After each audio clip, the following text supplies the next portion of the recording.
really delighted to be back here for another of the meetings of the Irish Consortium on Gender-Based Violence. I've been patron of the consortium since it started, and next year is the 10th year. So this is a serious engagement. It's also, I think, a unique one.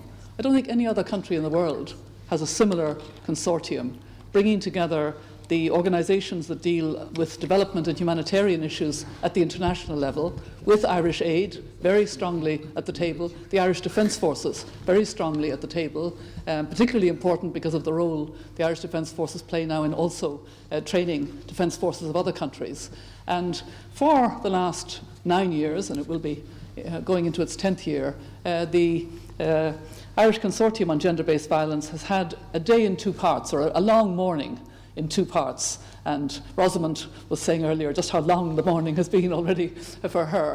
And the first part is where the CEOs of these organisations dealing with development and humanitarian issues, the Defence Forces and Irish Aid on behalf of the Irish government, come together and focus on how to give even more leadership, how to do better, how to examine, how to... And then after that there's a public session which has an informed audience. Many of you have been at previous meetings. I think you would agree with me that we are very rich today in the three speakers who have shared their experience and the depth of their knowledge and awareness of issues with us.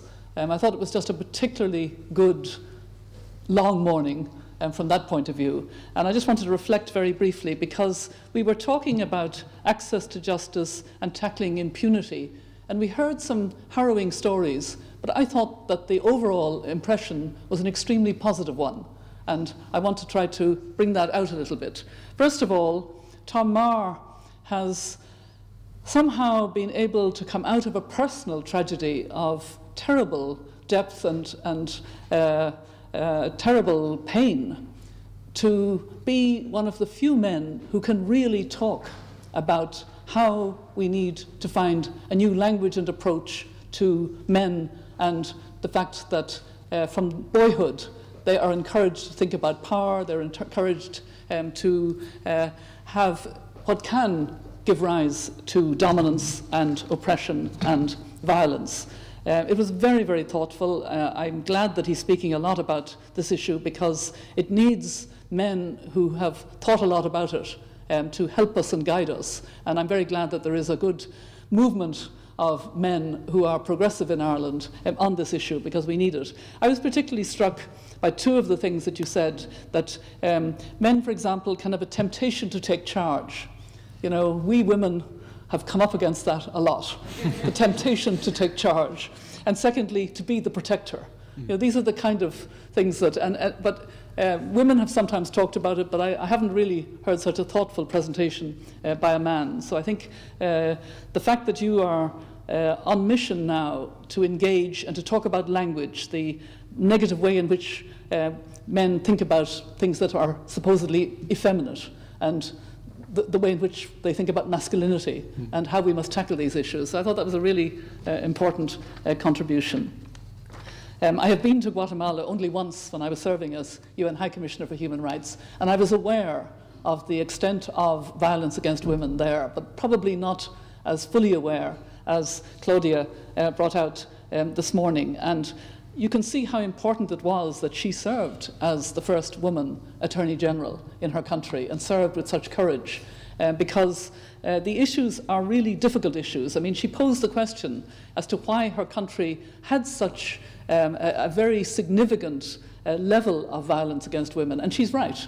It comes from the fact that war is about violence and brutality, and countries that have had conflict very often afterwards have more of a problem, a real problem of violence against women. I've seen that in the Central African countries, and I saw it. The saddest country I have visited recently was the Central African Republic, which is now in a terrible ethnic conflict. And the violence against women and the total impunity would make you cry. It really would. So much so that I've wondered why it is that we try to do emergency things on the health side or on the defense, but we don't do emergency things on the impunity side. You know, if only we could have, you know, a sort of African corps of magistrates and police who could go in for a while to a country like the Central African Republic and actually try to do something in the short term, just create a zone of where women can come and bring their cases. You know, it sounds artificial in one way, but actually the problem is so deep. And that's why the stories we've heard are actually stories that show us that access to justice is the most empowering thing that can ever happen to a victim. It's the most empowering thing. It's the one thing that changes their lives. And we saw that in the stories that Claudia told of the situation in Guatemala, the specialized courts, etc. And it perhaps became even more pronounced in the way in which Fiona told us about the 160 girls who, because it was their day, would march to the court and had made their own posters and didn't need anybody to tell them this was about their rights. And that's what is so important about tackling impunity. Those girls have had a terrible experience of being raped by parents, grandparents, people going for water in the street, whatever.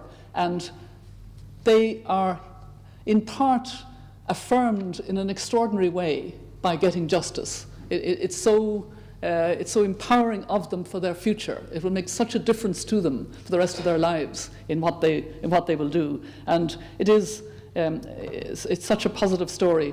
I have to say, as somebody who has litigated in the past and tried to do a few innovative things, I really commend you, Fiona, and your Girl Effect for being innovative in how you took that case in Kenya. I've no doubt it's a case that will be followed around the world by those who want to see more justice for girls and women.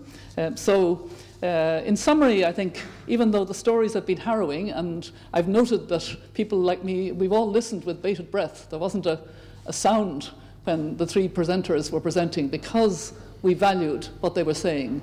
But the overall effect of access to justice is so empowering. And we should always remember that and know that it's incredibly important for individuals. But when you have successful court cases, it makes a great difference to the morale of people in the country and elsewhere. And it's very mobilizing of more energy for more access to justice. So it's been a very good day, I think, and I've certainly enjoyed it. And you now have the opportunity to pose your questions under Bride. Thank you.